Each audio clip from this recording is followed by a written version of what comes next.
Depuis la désignation de Issa Chiroma Bakary, choisi parmi les 11 candidats de l'opposition en qualité de candidat consensuel de l'opposition par l'Union pour le changement en 2025,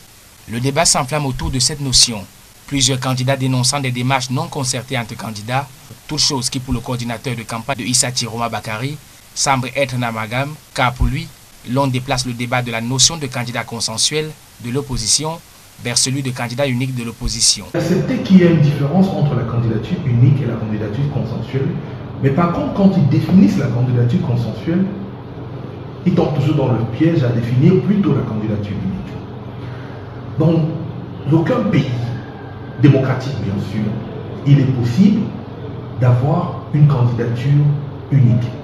Parce que la candidature unique n'est même pas démocratique. Bien plus, ce qui semble être présenté par les pourfendeurs de cette candidature consensuelle comme étant un tour de force délibéré de l'Union pour le changement s'explique par le fait que Issa Chiroma Bakary soit le seul des 11 candidats de l'opposition à avoir accepté l'ensemble des conditions contraignantes qui leur ont été présentées par les promoteurs de l'UPC. Ils ont reçu des invitations avec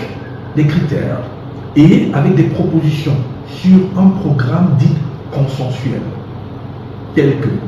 accepter d'avoir un mandat réduit de 3 à 5 ans, accepter de ne faire qu'un mandat, accepter de ne plus se représenter peut-être à la prochaine élection, ainsi de suite. Il y avait un certain nombre de doléances, de demandes que l'UPC a donc fait au candidat. Et dans ce processus, nous n'avons que le candidat Issa Chiroma Bakary qui a accepté, modifier et adapter